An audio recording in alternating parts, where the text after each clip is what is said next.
We are children of fire. Truly, there are few things that set humans apart from the rest of the animal kingdom like our control over fire does. For hundreds of thousands of years, humans have used fire for warmth, to cook food, to transform materials, and to alter the landscape.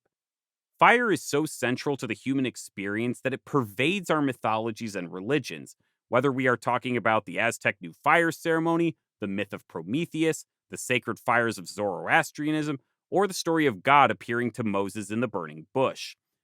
In many stories, it is an element of apocalyptic destruction, but in others, it's a tool for creation and renewal. As we'll explore in this episode, many indigenous people appreciated and still appreciate the power of fire on their landscapes. They knew that burning the land had rejuvenating effects and saw burning as an important element of their subsistence. In many areas of the continent, this was so widely practiced that when European settlers arrived, they didn't find an untamed wilderness, but rather a land of manicured groves and forests and carefully maintained spaces. The burned landscape was a testament, not only to the ability of indigenous people to modify the land, but to their incredible and intimate knowledge of it. Today, we're going to explore the indigenous use of fire on the land, why they burned it, and what we've lost in its decline. Hope you're excited. Strap in. It's gonna be lit.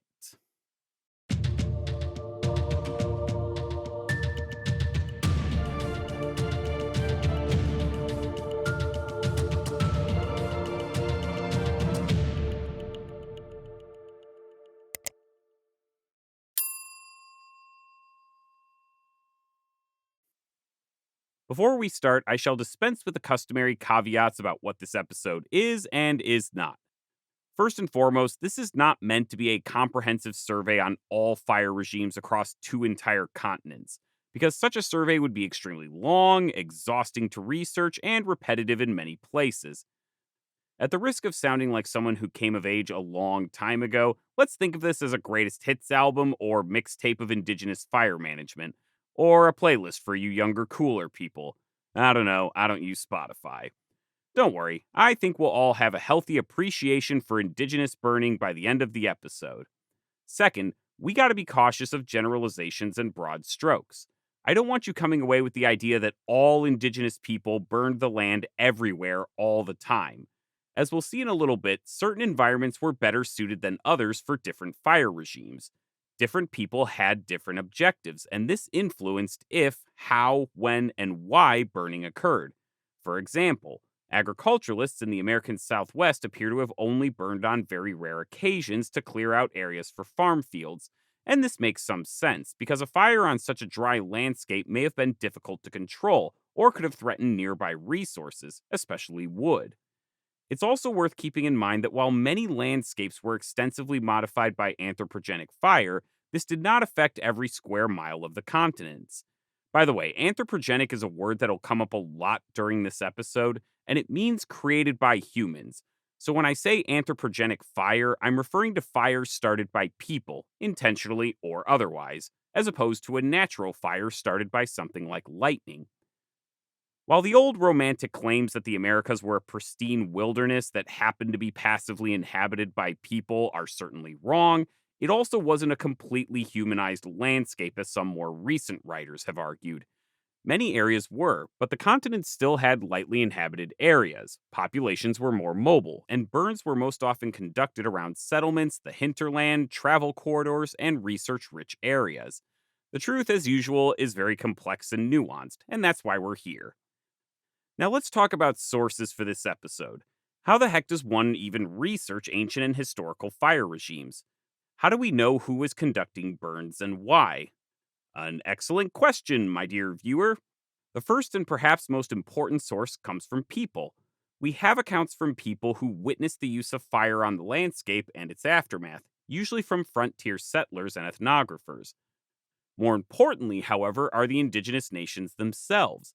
They have their own histories of these practices that can help us understand how and why these burns were done. In some cases, indigenous groups continue such uses of fire, and we'll even see a few examples later. Now, what about archaeology and science? What do we have at our disposal there? On one hand, scientists can look at dendrochronology, the study of tree rings, to get a picture of when fires occurred and scorched trees. In fact, fire ecologists have even assembled an entire fire scar network that they can use to look at fires across space and time. You'd think that this would be a slam dunk, but it's not that simple because the fact is, most indigenous burns were not very intense fires. Anyone who's done or seen a controlled burn will know what I'm talking about. They were nothing like the massive wildfires that you see on the news. These were much smaller in scale and typically only burned grasses and underbrush and didn't get hot enough to consume everything in their path. Compare that last picture to this one of a wildfire in California last year. I'm sure you can appreciate the difference here. This isn't to say that some burns never got out of control. I'm sure there were accidents then, as there are now with modern burns. The point I'm making is that these low intensity burns don't always show up as easily in environmental records as we'd like. However, there are other tools at our disposal. Pollen studies allow researchers to reconstruct what past environments looked like and assess the frequency of burns in a given area. For example, pollen studies in a small lake can show researchers that the local area was once an open prairie instead of an overgrown forest, or that fire resistant plants thrived in a certain area at a certain time. These techniques allow researchers to study how fire impacts landscapes and how anthropogenic fire has fit into the ecology of an area. On that note, we are going to speed run a crash course on fire ecology, the study of fire's impacts on different ecosystems. I'm going to keep things pretty simple for the sake of time because we've got a lot to cover. Let's start by asking ourselves, how do wildfires start? In order for an area to catch fire and burn, two things need to line up: fuel for combustion and a source of ignition. When enough dead or dried up biomass accumulates in an area, an ignition can set off a fire. Ignitions can take the form of lightning strikes, volcanic activity, meteor airbursts, or human activities. Looking at these sources, you should keep in mind that none of these are new. Fires have been ignited on planet Earth ever since there was fuel to burn, and paleontologists have found evidence of charcoal in sediments dating all the way back to the Carboniferous period. That's over 300 million years ago, way before the dinosaurs showed up. So keep in mind that America is a land that has always burned. With that under our belts, some of you are probably wondering what happens after a landscape is burned in a wildfire. Well, once an area has been burned, a process of new growth begins. This process is referred to as ecological succession. Ecological succession is the sequence by which ecosystems fill in open land. Let's take a look at a generic example: the succession of an oak forest. Let's assume that this forest burns to the ground. Very quickly, new growth will sprout, and the landscape will soon be dominated by grasses and forbs. A few years later, shrubs, pines, and young oak trees will begin to dominate the landscape. As the trees grow and mature over succeeding decades, they form a canopy which blocks out most of the sunlight. With this, the grasses on the floor begin to disappear, and the undergrowth becomes dominated by shade loving forbs and shrubs. The end of succession is referred to as a climax ecosystem, usually some type of forest, though in drier environments like plains and deserts, this isn't the case. Obviously, we can look around us and see that not every square inch of Earth is covered by climax stage vegetation. Disruptions to the cycle occur naturally through events such as hurricanes, landslides, floods, tsunamis, volcanic activity, and, you guessed it, fires.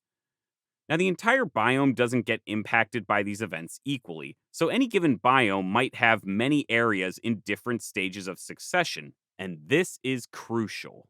This pattern of different succession stages across a biome creates a mosaic, and these mosaics are very important because they support different plants, animals, and resources. And in fire ecology, they actually act as buffers to fire, since recently burned areas won't allow fire to spread as easily as older, unburned areas do. These processes look different across different ecosystems. Those conditions for burns that we mentioned earlier build up at different rates depending on the environment and climate. Some dry environments are very fire prone, while other moist or barren environments experience fires very rarely. Fire can be destructive for certain ecosystems, such as tropical forest, but other ecosystems have evolved with fire for so long that fire is an essential part of the ecosystem. Grasslands, coniferous forests, and chaparral are great examples of this. Many of the plants in these environments require fire to spread and reproduce. In these cases, a charred landscape is actually a happy and thriving landscape.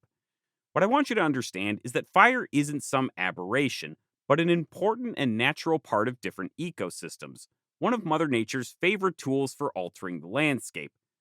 I realize that some of us growing up were conditioned by old notions of forestry to believe that all wildfires are bad and should be suppressed at all costs, and we'll actually see the real consequences of that mentality later. But for now, it's time for us to let those tired, tangled, overgrown notions in our minds burn away so that we can start fresh. Okay, then, let's dive into indigenous fire regimes. To keep things organized, I've divided this discussion of fire regimes into 5 sections because 5 is a nice round number, counting is hard, and I only have 4 fingers on my hand. But seriously, that's just my own arbitrary way of breaking this up into digestible sections. I'm not pulling this from any official or agreed upon list.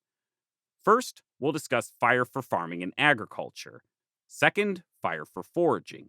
Third, fire for hunting. Fourth, fire in war. Lastly, fire for cultural purposes. This is by no means comprehensive, and that list could go way longer. We could be here all day discussing the role fire played in signaling, keeping trails open, removing pests and insects, and protecting settlements from wildfires by keeping potential fuel loads in check. But we've only got so much time. With this approach, however, I don't want you to get the idea that these uses and practices are mutually exclusive. While we are going to be highlighting specific cultures for each purpose, just know in the back of your head that many people used fire for multiple purposes, and in most of those cultures, there's a lot of overlap. We're going to start by looking at fire for agricultural purposes. You're probably familiar with people using fire to clear land for cultivation and improving the soil. Indigenous farmers, like farmers all over the world, needed to regularly clear land for new fields, especially if they lived in forested areas, and fire was a great way to do it. Let's focus on land clearing first. This method of burning forest to clear land for agricultural use is often referred to as swidden agriculture, or a little more negatively as slash and burn agriculture. And while there are many examples across the world of this practice, we are actually going to go to the northeastern United States to explore this. Just to get our bearings, this area was inhabited by Algonquian agriculturalists growing maize, such as the Wampanoag, Narragansett, and Nipmuc, although it's worth noting that they were doing a lot of hunting and foraging as well. Now, when we think of agriculturalists, we tend to think of sedentary people, and to some extent they were, but tribes and villages had to move every so often once the soil was exhausted from years of farming. This meant uprooting every 8 to 10 years to relocate and clear new fields in the forests of New England. Clearing land for cultivation involved carefully burning out an area by setting fire to wood piled around the bases of trees to kill the trees. This was reportedly far more efficient than clearing the trees with axes, and one native later recalled, An industrious woman, when great many dry logs are fallen, could burn off as many logs in one day as a smart man can chop in 2 or 3 days' time with an axe. in these cleared areas, women could plant maize around the tree remains, and the dead stands could be later used as sources of firewood as well. It also had the effect of leaving cleared areas of forests that would eventually greet New England settlers after 1620, and many of their communities sprung up in these cleared zones. This example represents a pretty standard approach to clearing land, and it wasn't unique to the eastern seaboard of the US. Down in Guatemala and the Yucatan, the ancient Maya had a similar approach to agriculture. They would farm a field, or milpa, for several years until the soil was exhausted, and then clear new land for new milpas. This was accomplished by burning forests and grasslands to plant new crops. Now, this might seem like textbook slash and burn agriculture, but the Maya burned carefully. They took care to keep useful trees that produced fruits, fibers, latexes, and woods from being burned, so that these resources continued to be accessible. Old abandoned milpas could be left for the forest to reclaim and to rejuvenate the soil. They basically let succession take its course, and this cycle is typically referred to as the milpa cycle. Thus, these burns were part of a broader policy of forest management to keep the land as productive as possible. Even today, some Maya farmers even wall off areas of forest to preserve groves of desirable trees for future use. Earlier, I mentioned soil improvement as another agricultural use of burning, And to see my favorite example of how burning can transform the soil, we need to detour to the Amazon rainforest. Now, I can already hear a few of you saying, but ancient Americas, the Amazon is a terrible place to farm because the soils are of notoriously poor quality. And that is a very fair point. The acidic soils in the Amazon often do present a challenge to agriculture. And while we aren't going to go into detail on all the methods that people use to make agriculture work, I do want to highlight one incredible method of soil improvement. Allow me to introduce terra preta, Portuguese for black soil, although it's sometimes called terra preta de Indio. So, what is it? Terra preta is not natural soil. That fertile black earth you're looking at is entirely anthropogenic. This is a product of generations of controlled burning and occupation. Ancient Amazonian farmers would burn areas of the forest with low biomass fires. We know this because some indigenous people, such as the Kaipo, are still making terra preta. According to geographer and ecologist Dr. Susanna Hecht, when the Kaipo burn the forest, these smoldering burns are so cool that you can actually walk through them. Such cold fires don't burn the organic material completely, but only char it. This is important because the biomass isn't burned to ash, but rather turned into charcoal. Now, charcoal itself doesn't contain a lot of nutrients, but when it's mixed into the soil, it allows the soil to better retain organic matter like fertilizer, organic waste, and the microbes that accompany it. This gives terra preta a higher mineral and organic matter content, improved water holding capacity, and a more balanced pH, which makes the soil incredibly fertile. In fact, modern recreations of terra preta have shown that adding charcoal to soil can increase its productivity over a few years by as much as 80%. Oh, wait, sorry, hold on. That number's wrong. I meant to say as high as 880%. This soil survives in the Amazon today and is even prized by locals who will actually go into the forest to harvest it. And terra preta isn't some local phenomenon in one little area of the Amazon. It's widespread. While there's no consensus about how prevalent it is across the entire Amazon, surveys of southeastern Amazonas and northeastern Rondônia yielded estimates of terra preta sites every 5 kilometers along streams and tributaries, and an overall spatial coverage of 1 per 2 square kilometers. Terra preta is a testament to the ingenuity of Amazonian peoples, but all over the Americas, many farmers and agriculturalists relied on fire to farm, and experience taught them how to employ it elegantly, and in some cases, how to use it as a means to improve the fertility of the land. We'll see shortly that improving the fertility and productivity of land is going to be a recurring theme. On that note, number 2 on our list is burning for foraging purposes. This might seem a bit strange at first. Why would people who get their food by foraging on the land burn the aforementioned land? I realize that sounds completely counterintuitive, but stay with me here. Remember what I said earlier about environments that are well adapted to fire? Many of the plant species require fire to reproduce and thrive, and some plants are actually very resistant to the effects of fire and can survive burns while other plants burn up. When these ecosystems get a good burn, they are quickly covered by lush new growth and very accessible fire tolerant species. In other cases, burning at the end of the harvesting season prepares the grounds for next spring. As we mentioned earlier, in areas where the climax vegetation is forest, these burned areas will eventually close up, and the floral composition of the forest floor will change dramatically. With that in mind, let's go to the Willamette Valley in the Pacific Northwest and see what we find there. Most of you probably associate the coastal Pacific Northwest as a land dominated by temperate rainforests where sustenance was once dominated by salmon. Before European contact, the Willamette Valley was inhabited primarily by the Kalapuya. And what's interesting about the Kalapuya is that they can be described as a people dependent on prairies. This might sound odd since we are very far away from the Great Plains and the prairies of the Midwest, but as it turns out, the valley was a land of prairies well into historical times.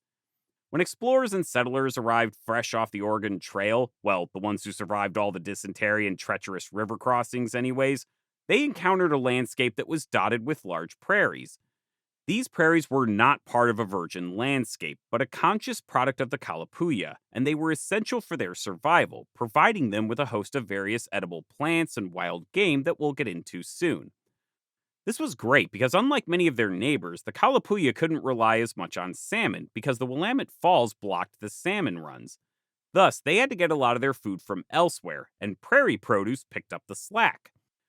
Historical sources inform us that the Kalapuya burned the prairies in the fall, and there are actually many accounts of this that have been preserved.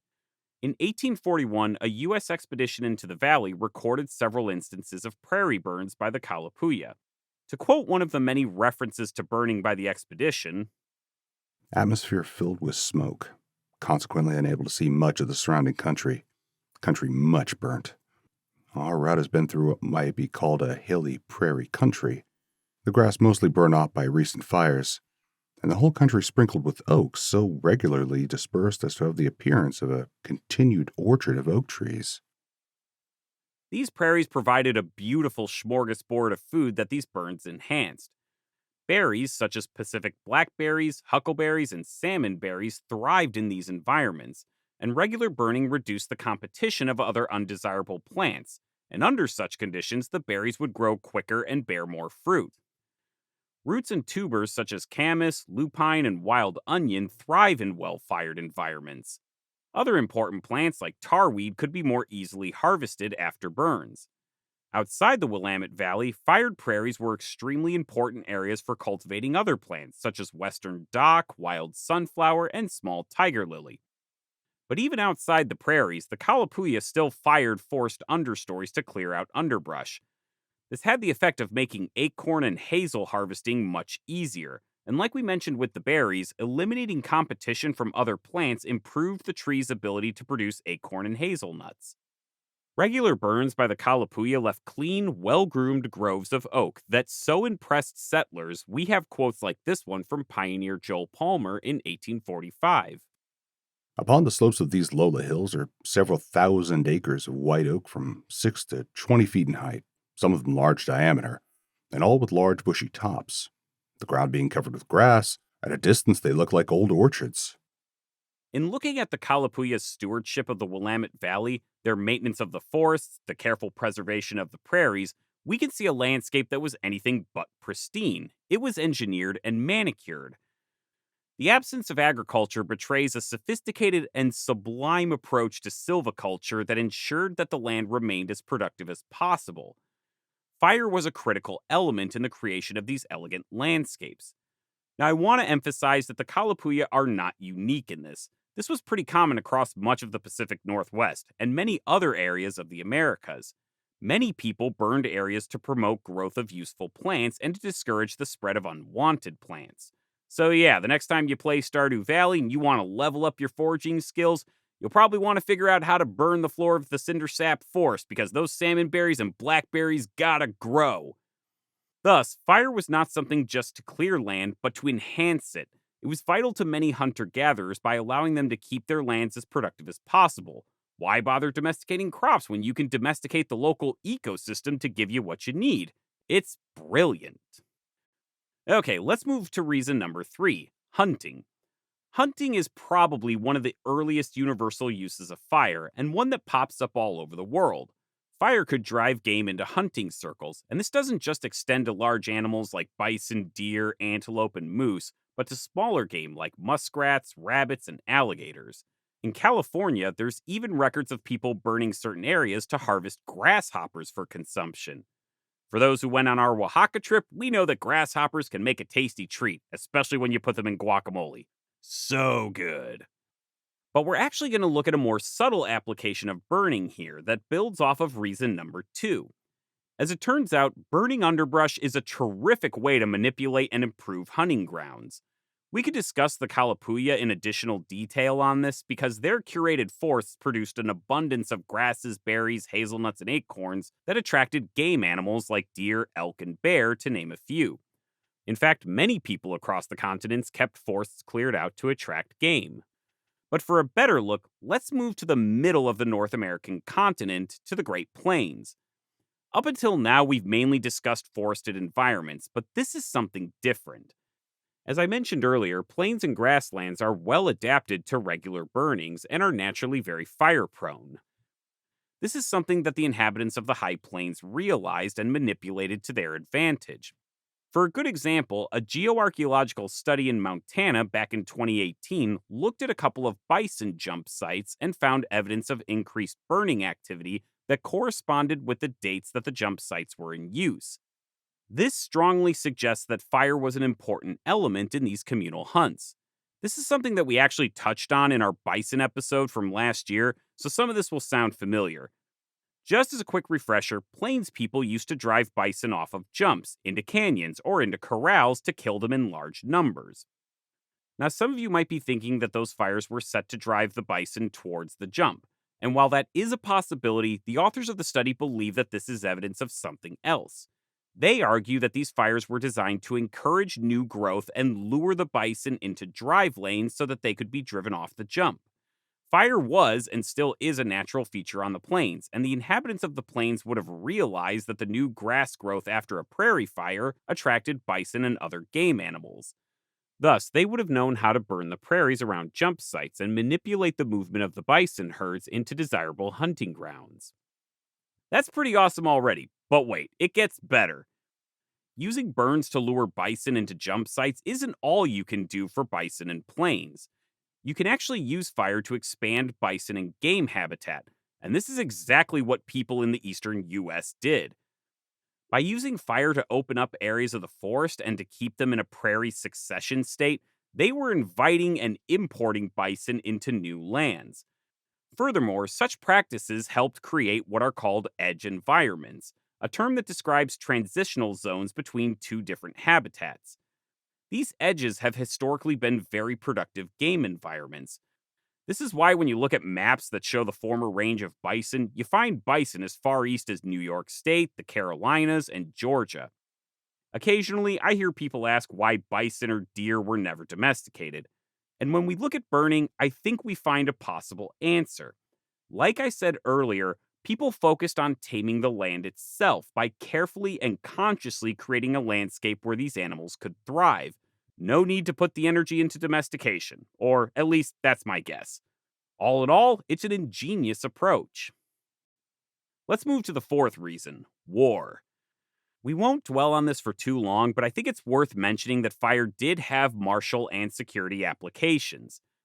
As we mentioned earlier, many people cleared underbrush and forests around their settlements to improve travel and hunting, but also as a tactical precaution to prevent enemies from approaching unseen in the brush. However, the hotspot that fire and war really met was the Great Plains. Plains people were all too familiar with prairie fires, and it probably didn't take much imagination to weaponize the concept as part of a scorched earth strategy. Although I wasn't able to find evidence of any pre contact burns in conflicts, there are several examples from colonial times. The Cree and Assiniboine would set fire to the Canadian plains to try to push back incursions by the Hudson Bay Company, or to drive off bison from company hunters. Sioux tribes used similar tactics against cattle ranchers to discourage cattle drives from entering their land. To the south, the Apache would fire the plains to drive off enemies or deny opponents land for grazing their animals. Whether by employing a scorched earth policy, driving off enemies, or just to keep sightlines open, fire was a useful weapon in the indigenous arsenal, wielded by experienced hands. Finally, we arrive at the last reason: culture. By now, I'm sure you can appreciate the practical uses of fire, but it's very important to note that these burns also had powerful cultural components beyond just environmental management and sustenance. To explore this, we're actually going to do something a bit different.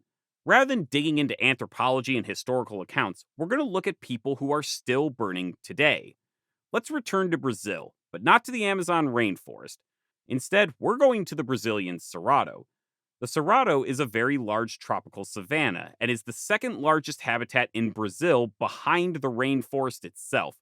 I never knew this existed before I did this episode, and the Cerrado kind of blew my mind.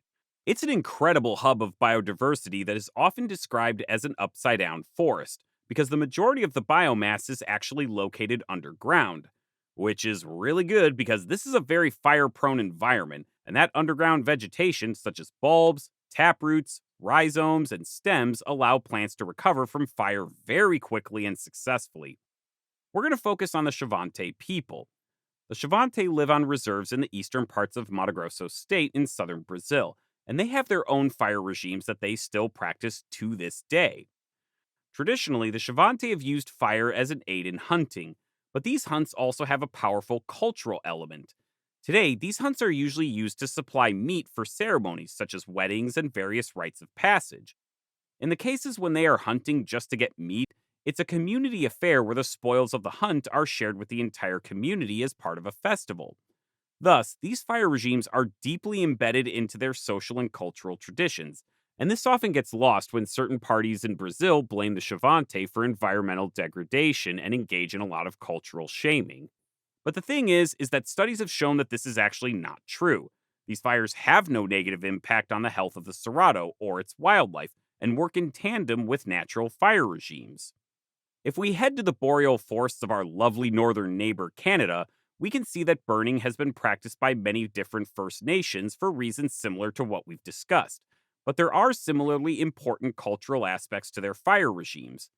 Many members of First Nations have pointed out that many of the plants and animals that benefit from these burns are what are referred to as cultural keystone species.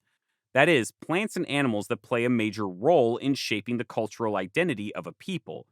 To quote a 2022 article about Indigenous fire in Canada, among the plants and animals that benefit from fire are indigenous cultural keystone species, quote, that shape in a major way the cultural identity of a people, as reflected in the fundamental roles these species have in diet, materials, medicine, and/or spiritual practices, end quote. They include moose, bison, and numerous berry-producing shrubs, including wild huckleberry and a variety of blueberry species that are important as both food and medicinal plants. Indigenous people in the boreal have used fire to promote the populations of these and other cultural keystone species in a myriad of different ways.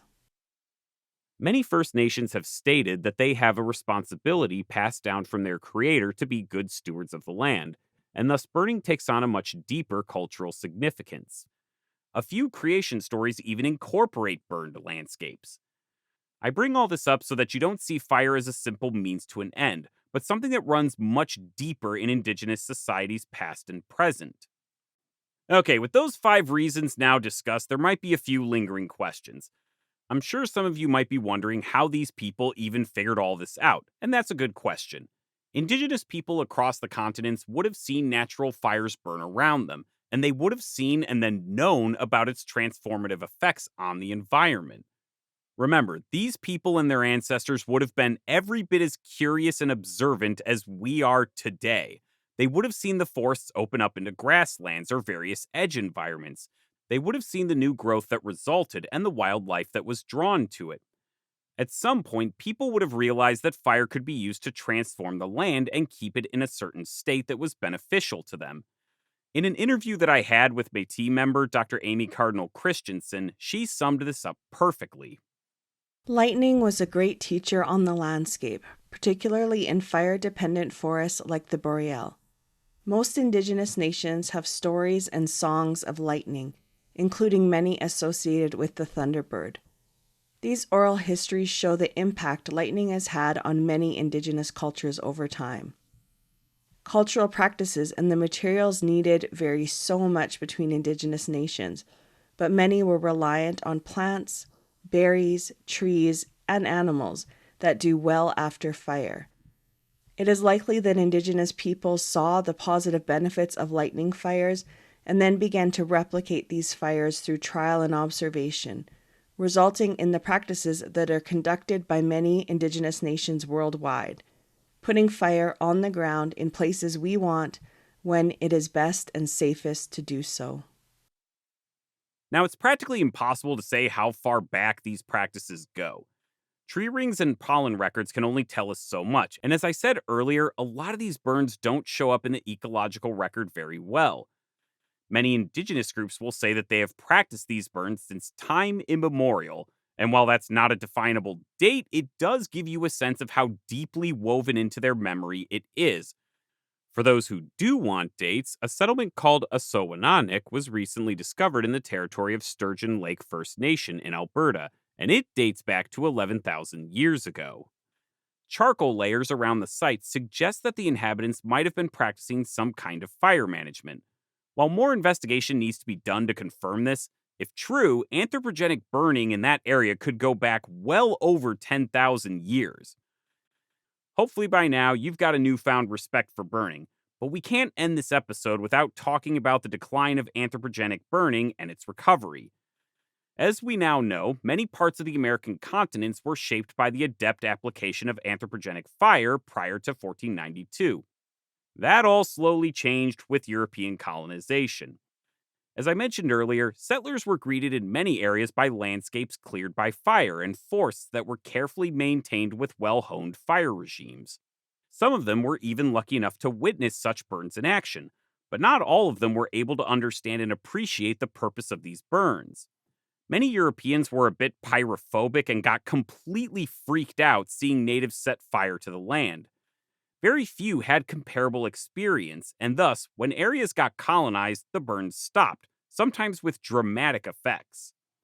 In Massachusetts, open grassy fields and forests that had greeted the Pilgrims in 1620 were quickly reclaimed by the forest. As early as 1634, colonist William Wood lamented how awful this made travel in his book, New England's Prospect. In some places where the Indians died of the plague some 13 years ago is much underwood, as in the midway betwixt Wessaguscus and Plymouth, because it hath not been burned. Certain rivers, stopping the fire from coming to clear that place of the country, hath made it unuseful and troublesome to travel through, insomuch that it is called Ragged Plain, because it tears and rents the clothes of them that pass. Although settlers did get really good at clearing forest, it's worth pointing out that when they did so, they weren't just clearing it out temporarily as their indigenous predecessors had done, but actually clearing the forest itself to fit a new landscape that conformed to strict property lines and boundaries. Remember those prairies that we mentioned earlier in the Pacific Northwest? A lot of them have disappeared or are in the process of being overgrown. This map here is a reconstruction of the traditional Nisqually lands between modern-day Olympia and Tacoma, Washington, about 175 years ago.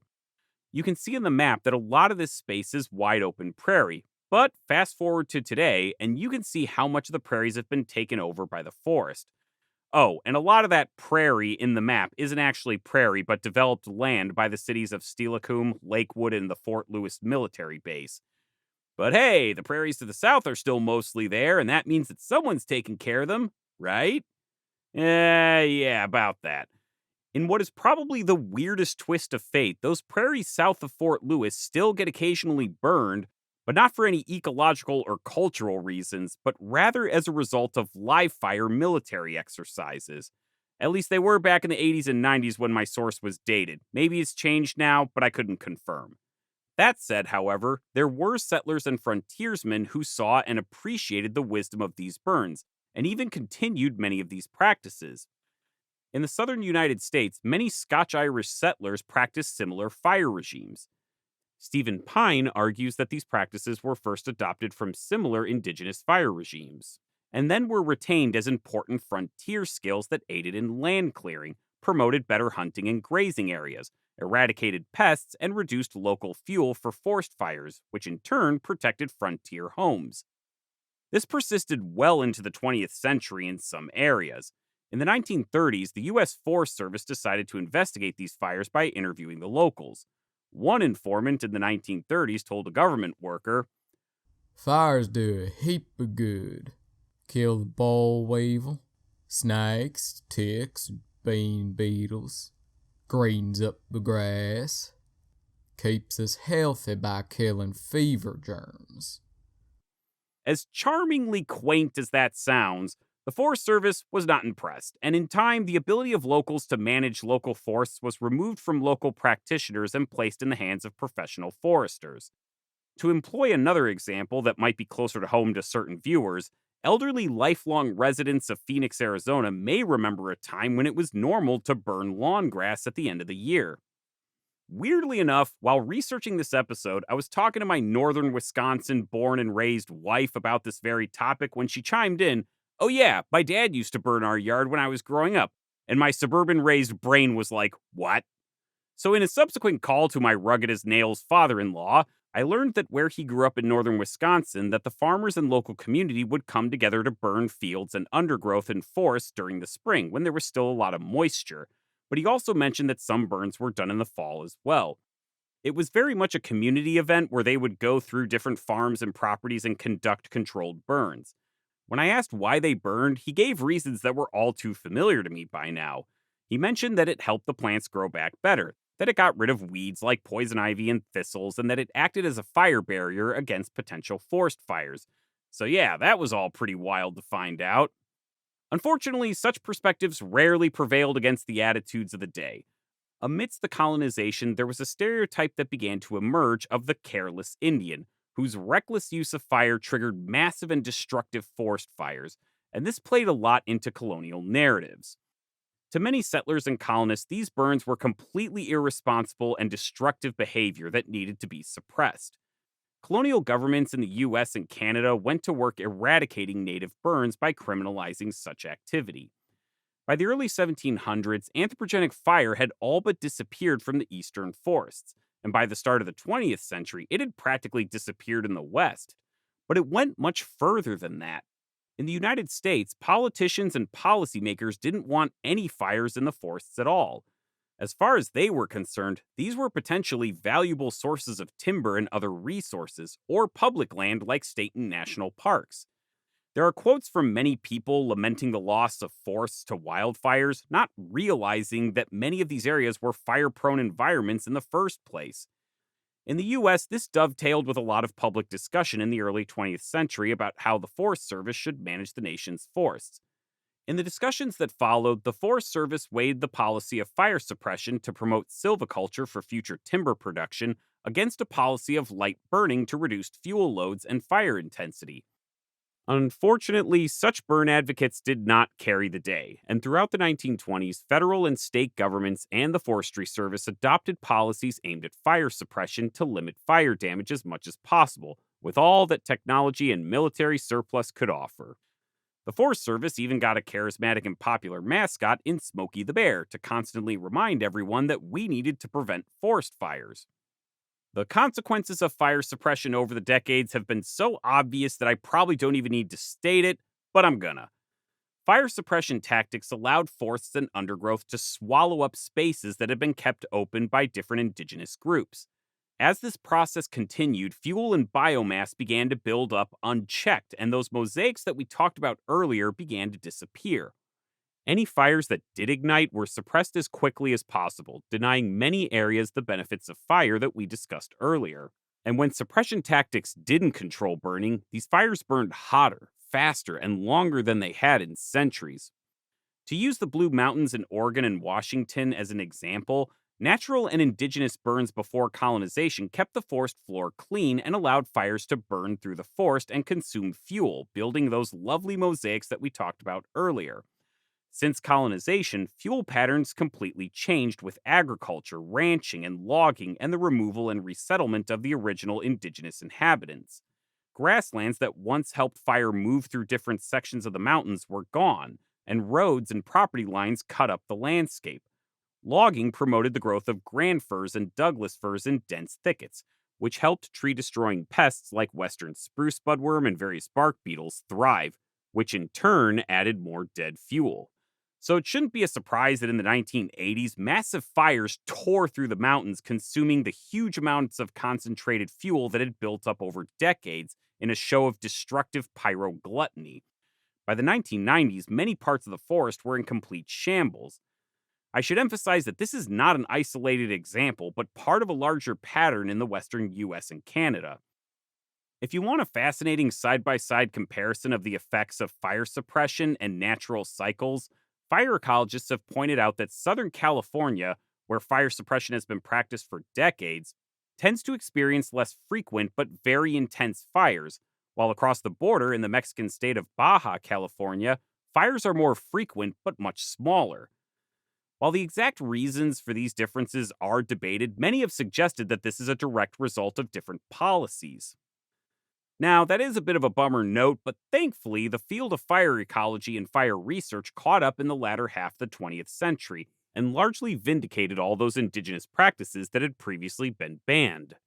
Controlled burns are now often incorporated into forestry where possible.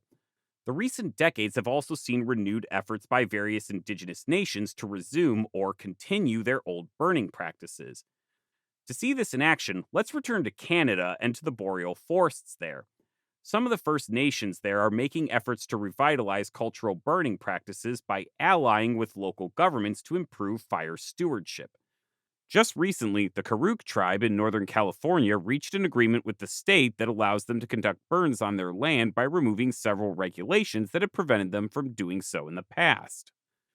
Many of the people living in these communities live in rural areas that are exposed to higher fire risk, and even though these communities are not dependent on the products of these burns for food and materials as they once were, this will allow them to take action to protect their communities from wildfire and improve future environmental resistance.